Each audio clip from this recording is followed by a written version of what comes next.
Hi everyone, my name is Dorothy, and I'm 73 years old. Before I tell you what happened to me last month, I need you to understand something about my life. I've been a widow for 8 years now, after my beloved husband Charles passed away from cancer. We were married for 42 beautiful years, and I thought I'd spend my golden years surrounded by the family we built together. I have one daughter, Rebecca, who's 45, and she gave me 2 precious grandchildren, little Tommy, who's 7, and sweet Amy, who's just turned 5. Now, let me paint you a picture of what my life has been like since Charles died. You see, when you lose your spouse after 4 decades together, the world suddenly feels enormous and empty at the same time. I had this big house, a 4-bedroom colonial, that Charles and I bought when Rebecca was just a baby. We poured our hearts and souls into that place. Charles built a beautiful deck in the backyard. I planted rose gardens that took me 15 years to perfect, and every corner held memories of birthday parties, Christmas mornings, and family dinners. But here's where my story really begins, and trust me, you're going to want to hear this because what I discovered about my own family, well, it still makes my blood boil just thinking about it. After Charles passed, Rebecca and her husband Jake started coming around more often. At first, I was so grateful. I thought, finally, I won't be so alone in this big house. Jake seemed like such a good man when Rebecca first brought him home 5 years ago. He was polite, always said yes ma'am and no ma'am, helped with the dishes after dinner, played with the kids. I actually thought my daughter had found herself a real gem. But you know what they say about appearances, right? They can be more deceiving than you'd ever imagine. About 2 years after Charles died, Rebecca came to me with tears in her eyes. She and Jake were struggling financially. He'd lost his job at the construction company, and they were behind on rent for their small apartment. They had nowhere to go with the kids, and she asked if they could move in with me temporarily. Just until they got back on their feet, she promised. Now, let me ask you something, what would you have done? Here was my daughter, my only child, with my precious grandchildren, asking for help. Of course, I said yes immediately. I had all this space, and frankly, I was lonely rattling around in that house by myself. I thought it would be perfect. The kids could have their own rooms, Rebecca could save money, and I'd have family around me again. Oh, how naive I was. If I could go back and shake some sense into myself. But wait, it gets so much worse from here. Jake found another job within a month, good pay, steady work with a roofing company. I was happy for them. I figured they'd be able to save up for a deposit on a new place and move out within 6 months, maybe a year, at most. I was already imagining going back to my quiet routines, but with regular visits from the grandkids. Except, that's not what happened. Not even close. Months turned into a year, then 2 years. Every time I gently brought up their plans for moving out, Rebecca would get defensive. Mom, we're trying to save money, she'd say. Rent is so expensive these days, and we want to make sure we find the right place for the kids. Jake would nod along, talking about how they were looking at houses to buy, not rent, because they wanted to build equity. It all sounded reasonable, you know? I'm not a cruel person. I wanted what was best for my family, but here's what I started noticing. And this is where you're going to want to pay attention, because this should have been my first red flag. While they were supposedly saving money, living rent-free in my house, Jake started coming home with new tools for work, expensive ones. Rebecca was getting her nails done every 2 weeks, buying new clothes, taking the kids out for expensive dinners. They took a vacation to Disney World that cost thousands of dollars. Jake bought a new truck, not used, but brand new, with leather seats and all the bells and whistles. And me, I was living off my small Social Security check and Charles's modest pension, paying for all the utilities, property taxes, and groceries for 5 people. My savings account was slowly draining, but I didn't want to burden my daughter. I thought I was being a good mother and grandmother. I was actually proud of myself for being so generous and understanding. I'd tell my neighbors how wonderful it was to have family around, how Rebecca was such a good daughter for staying close to take care of me. I bragged about what a hard worker Jake was, how he was providing for his family. What a fool I was. The breaking point started building up about 6 months ago. I began having some health issues, nothing life-threatening, but my arthritis was getting worse, and I was having trouble with heavy lifting and reaching high shelves. Simple grocery shopping became exhausting and painful. Now you'd think that having family living in your house would mean having help with these things, right? That's what I thought too. But when I asked Rebecca if she could help me with my weekly grocery shopping, she'd always have an excuse. "Oh Mom, I promised I'd take Amy to soccer practice," or "Jake needs me to run errands for him," or "I'm just so tired from work." Jake was even worse. He'd grunt and say he was too tired from working construction all day, or he had plans with his buddies. So there I was, a 73-year-old woman with arthritis, struggling to push a heavy cart around the grocery store, loading cases of water and bags of groceries by myself, while my able-bodied daughter and son-in-law lived in my house, rent-free. But the thing that really got to me was how they treated my house. Rebecca would leave dishes in the sink for days. Jake would track mud through my clean floors with his work boots and never clean it up. The kids, sweet as they are, weren't being taught to pick up after themselves. My beautiful, well-maintained home was starting to look like a disaster zone. When I'd mention these things, Rebecca would snap at me. "Mom, we're not your maids. We all live here, so we all make messes." Jake would just shrug and say, "That's what happens when you have kids around." The disrespect was eating away at me, but I kept telling myself that family comes first, that this was temporary, that I needed to be patient and understanding. I was making excuses for people who were taking advantage of my kindness, and honestly, I think deep down I knew it, but I was too afraid of being alone again to face the truth. But you know what they say, sometimes the universe has a way of opening your eyes, whether you're ready or not. And boy, was I about to get the wake-up call of a lifetime. Last month, on a Tuesday morning, I was getting ready to go grocery shopping. My arthritis was particularly bad that day, and I was dreading trying to manage everything by myself again. I decided to ask Rebecca one more time if she could come with me, just to help with the heavy lifting.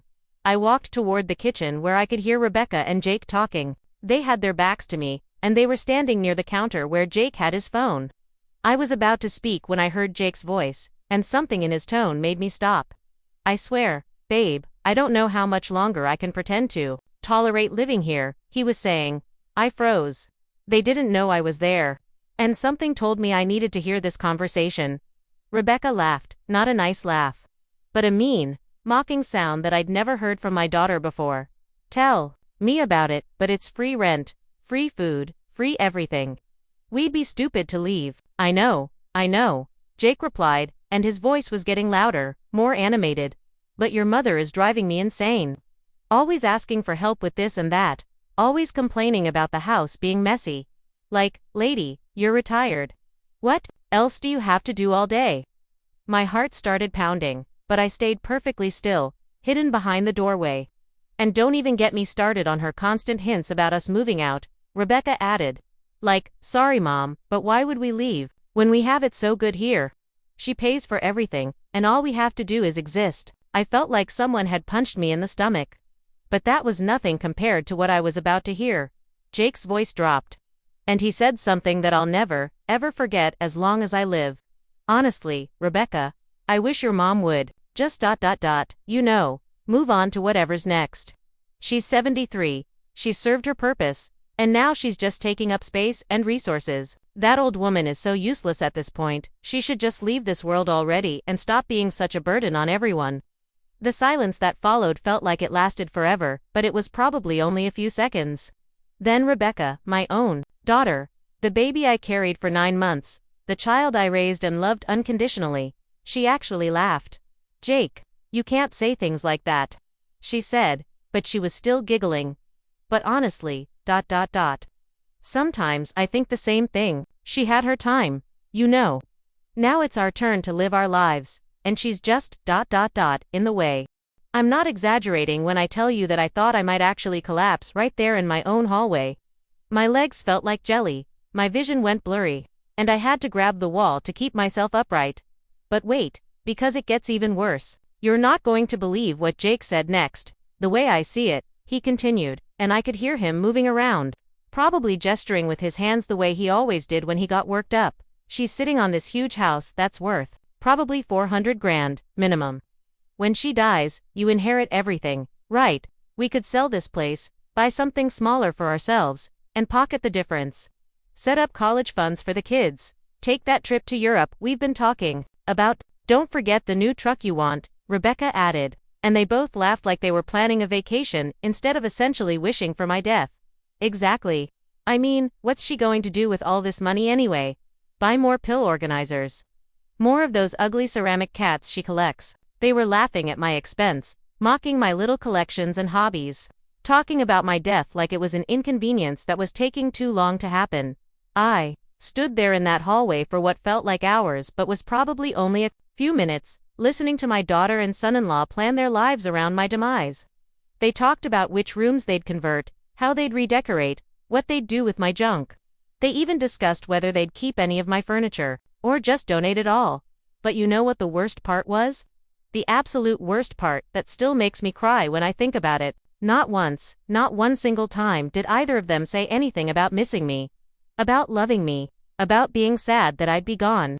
I was nothing more than an obstacle to them, an old woman taking up space in what they already considered to be their house. When I finally found the strength to move, I backed away from the kitchen as quietly as possible and went straight to my bedroom. I sat on the edge of my bed, the bed I'd shared with Charles for all those years, and I cried harder than I had since the day he died. But after I got all the tears out, something changed in me. Something fundamental and permanent. I realized that I had been a fool, but I didn't have to stay a fool. These people had been using me, manipulating me, and now they were literally wishing for my death while living off my generosity. They thought I was just some helpless old lady who they could take advantage of indefinitely. Well, they were about to learn just how wrong they were about that. I spent the rest of that day in my room, thinking and planning. Rebecca knocked on my door around dinner time, asking if I was okay because I'd been so quiet. I told her I had a headache and just needed to rest. She didn't push it, probably relieved that she didn't have to deal with me bothering her for anything. That night, I barely slept. My mind was racing with everything I'd heard, but more importantly, with everything I was going to do about it, because you see, dear friends, what Jake and Rebecca didn't know about me is that I might be 73 years old, but I'm far from helpless. Charles and I didn't build our life together by being pushover. I raised a daughter as a single mother for 2 years while Charles was deployed overseas with the military. I worked full-time as a school secretary for 30 years while managing a household and supporting my family. I've survived the death of my parents, the loss of my husband, and more challenges than these two spoiled brats could even imagine. And if they thought I was just going to roll over and let them use me until I died conveniently for their inheritance plans, they had another thing coming. The next morning, I got up early and made a phone call that would change everything. But before I tell you about that, I need you to understand something important. What I was about to do wasn't about revenge. It wasn't about being cruel or petty. It was about self-respect. It was about showing these people that actions have consequences, and that taking advantage of someone's love and generosity comes with a price. I was about to remind my daughter and son-in-law that they weren't dealing with some helpless old woman. They were dealing with Dorothy Thompson, and Dorothy Thompson was done being anyone's fool. But you'll never guess what my first move was. And trust me, it was absolutely perfect. My first phone call was to my real estate agent, Linda Martinez.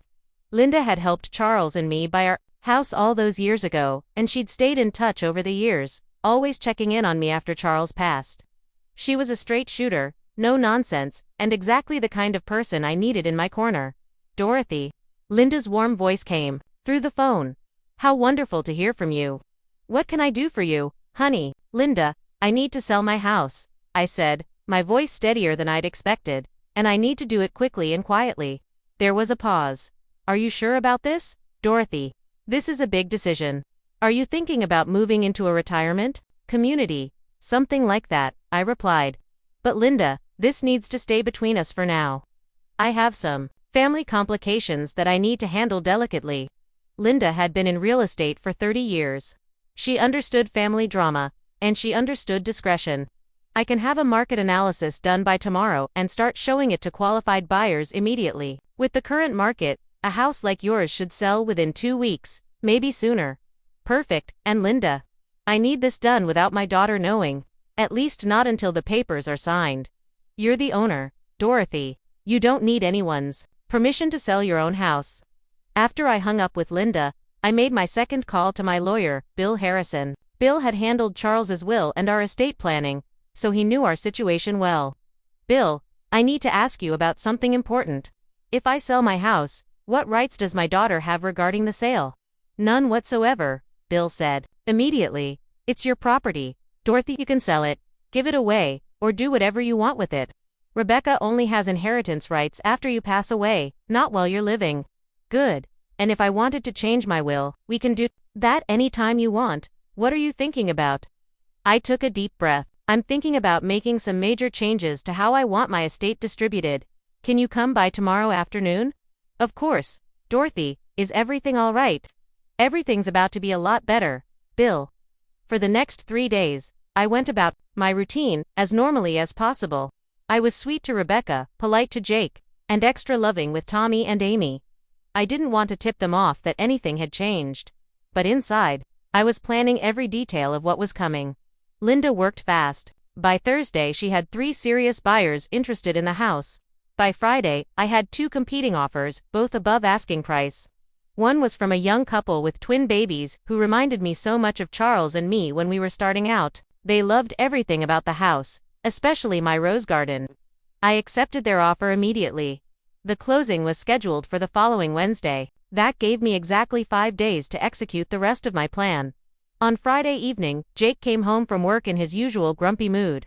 He tracked mud through my clean kitchen and left his dirty work clothes on the floor of the bathroom. Rebecca, Barry looked up from her phone when he walked in. Dorothy, Jake called out, not even bothering with Mrs. Thompson anymore. We're out of beer. You need to add that to your grocery list. Of course, I said sweetly. I'll make sure to get your favorite kind. He grunted and headed to the shower, leaving his muddy footprints for me to clean up. Again, Saturday morning. I told Rebecca I was going to visit my old friend Helen for the weekend. Helen had moved to a retirement community about an hour away, and I'd been meaning to see her new place. That's nice, Mom, Rebecca said absently, not even looking away from her laptop. Tell Helen I said hi. What I actually did was drive to 3 different apartment complexes and put down deposits on a beautiful 1-bedroom senior living apartment in a community about 20 miles away.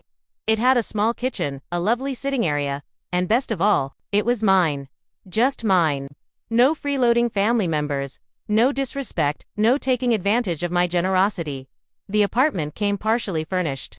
And they had a move-in special that would let me take occupancy immediately. I signed the lease, and arranged for movers to come Tuesday morning, the day before the house closing. Sunday evening, I came home from my visit with Helen to find the house in its usual disaster state. Jake's tools were scattered across my dining room table. Rebecca's clothes were draped over my living room furniture, and the kitchen looked like a tornado had hit it. But you know what? Instead of feeling frustrated, I felt free. Because I knew that in 3 days, this wouldn't be my problem anymore. Monday morning. Linda called with news that made my heart sing.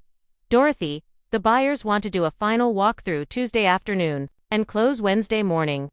They're so excited to get in before the holidays. How does that sound? It sounds perfect, Linda.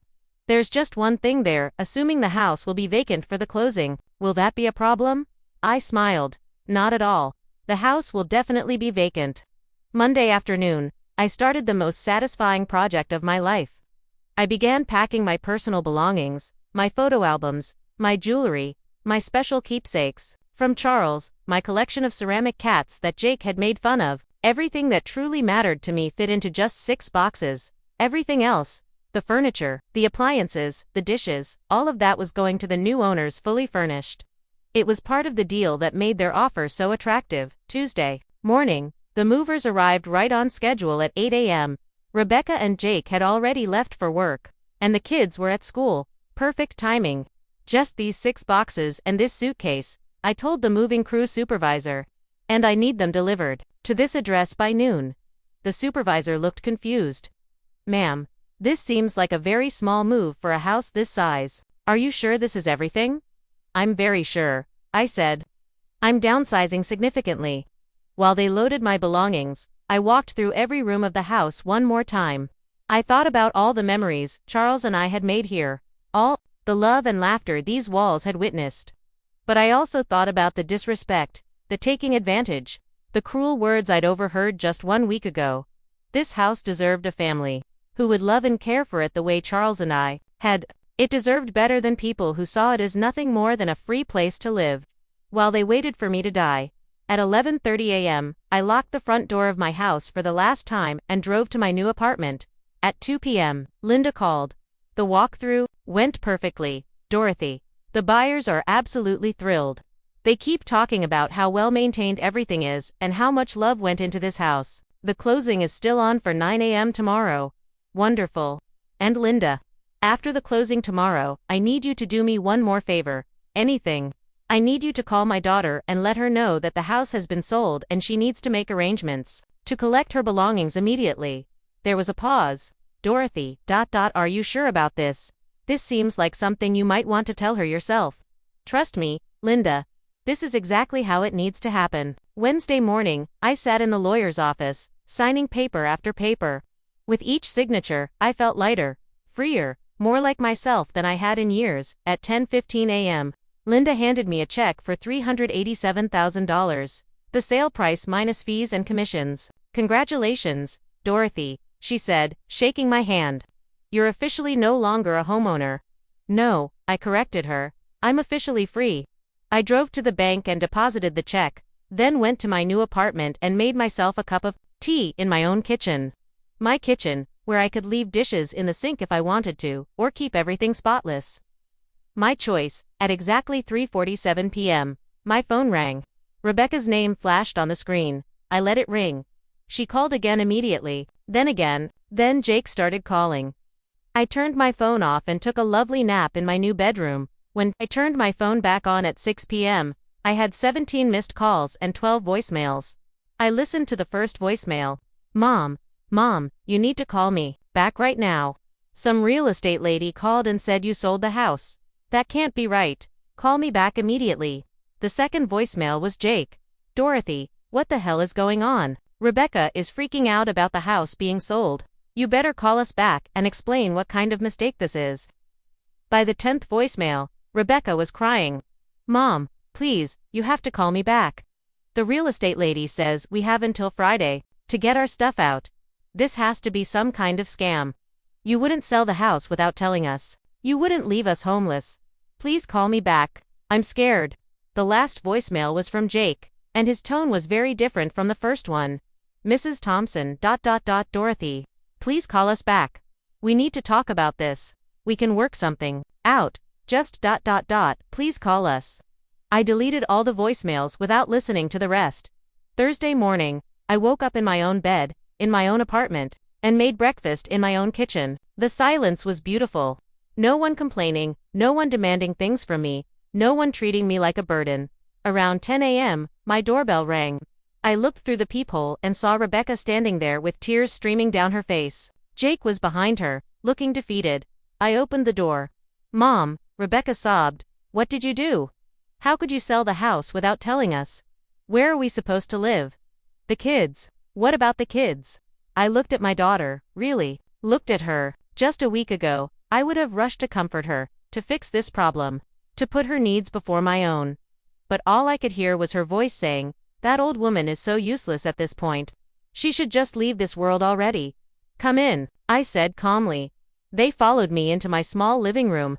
Rebecca kept crying, and Jake kept looking around like he couldn't believe I was really living in this tiny apartment. Mom, you have to fix this, Rebecca pleaded. You have to call the real estate lady and tell her there was a mistake. We can't afford to find a new place right now. Actually, I said, settling into my comfortable new chair, there was no mistake. I sold the house intentionally. Jake finally found his voice. But Dorothy, you didn't even ask us. We've been living there for 2 years. You can't just kick us out. I smiled. Actually, Jake, I can. It was my house. My name was on the deed. I could do whatever I wanted with it. But Mom, Rebecca was still crying. We're family. Family doesn't do this to each other. And that's when I decided to tell them exactly why I did what I did. You're absolutely right, Rebecca. Family doesn't do this to each other. Family doesn't take advantage of each other's generosity. Family doesn't mock each other's hobbies and possessions. And family certainly doesn't wish for each other to die. The color drained from both of their faces. I heard everything. I continued, my voice steady and calm. Last Tuesday morning, when you thought I wasn't around, I heard every word. About how useless I am. About how I should just leave this world already.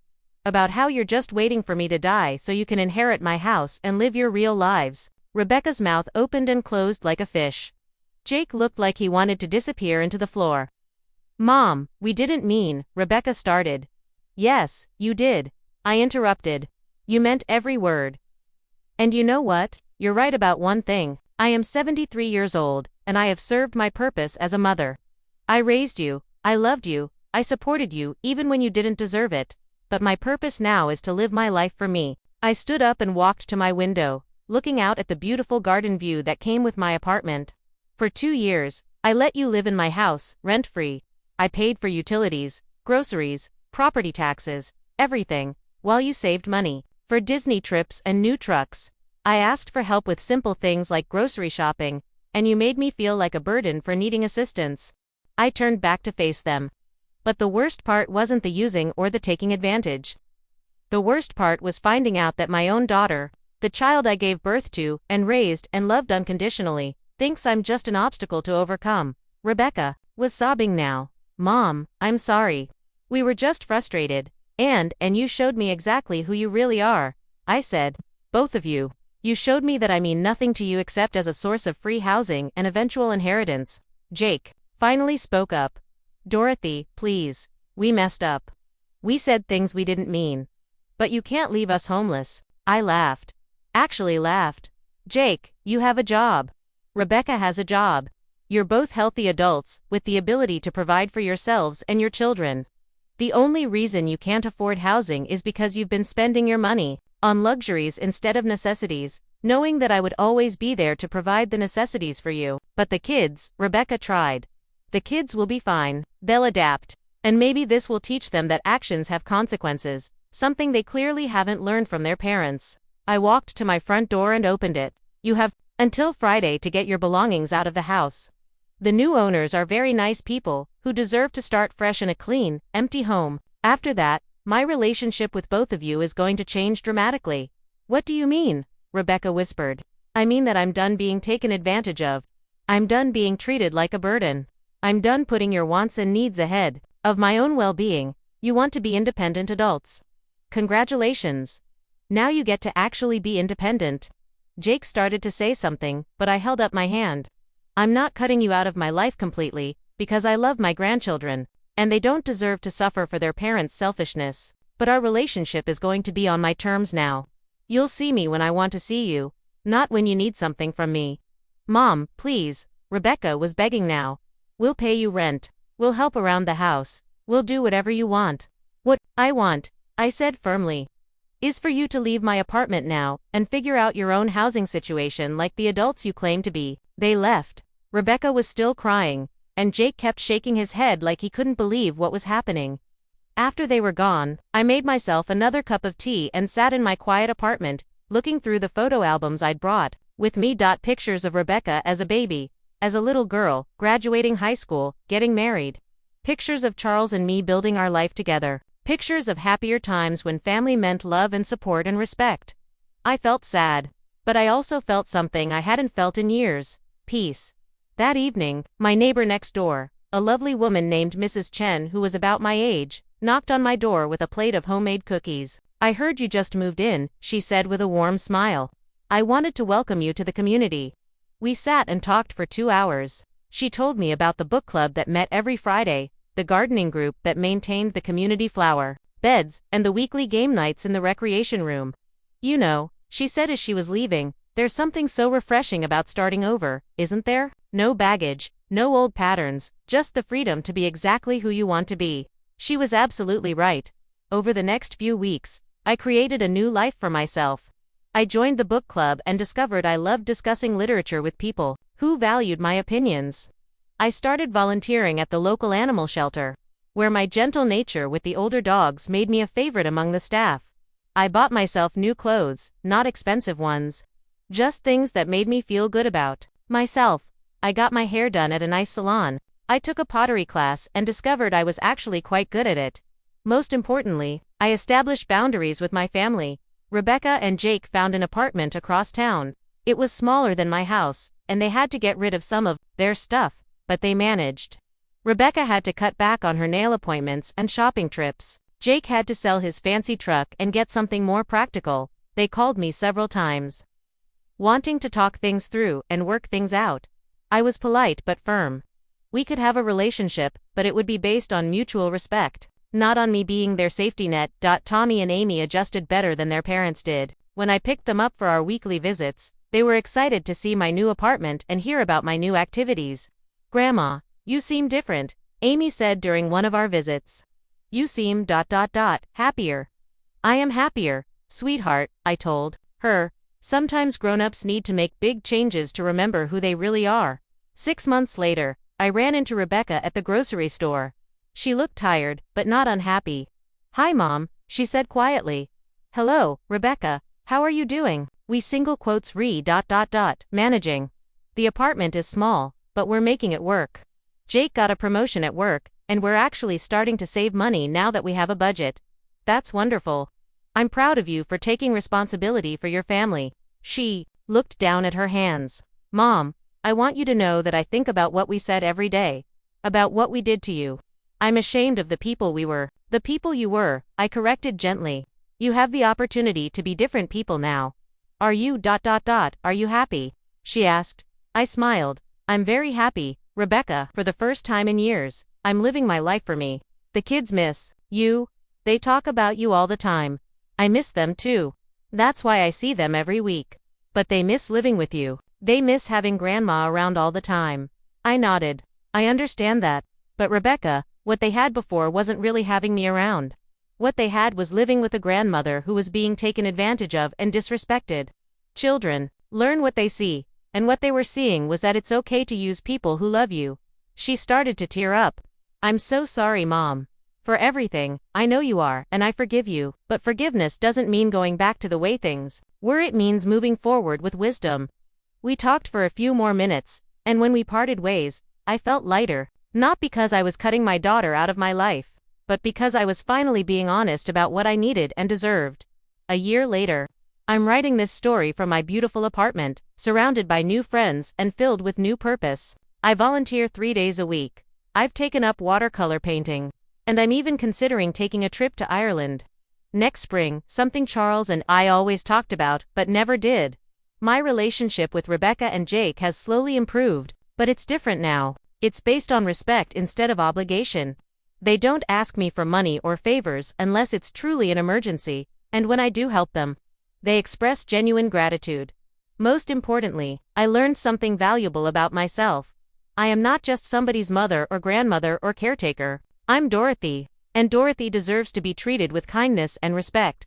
I'm not sharing this story to encourage anyone to disown their family or to be vindictive toward people who hurt you. I'm sharing it because I want you to understand that you don't have to accept being mistreated. No matter who is doing the mistreating. You don't have to set yourself on fire to keep other people warm, even if those people are your own children and you're never too old to start standing up for yourself. Sometimes, the most loving thing you can do for someone is to stop enabling their worst behaviors and force them to grow up. At 73 years old, I finally learned to put my own well-being first. And it saved my life in ways I never expected. If you're in a situation where family members are taking advantage of your kindness, I want you to know that it's okay to say no. It's okay to set boundaries. It's okay to demand the respect you deserve. You matter. Your feelings matter. Your comfort and happiness matter. And anyone who tells you otherwise, family or not, doesn't deserve the power to make decisions about your life. Trust me on this one. Sometimes the best way to show people you love them is to stop letting them treat you badly. It might just save your life too.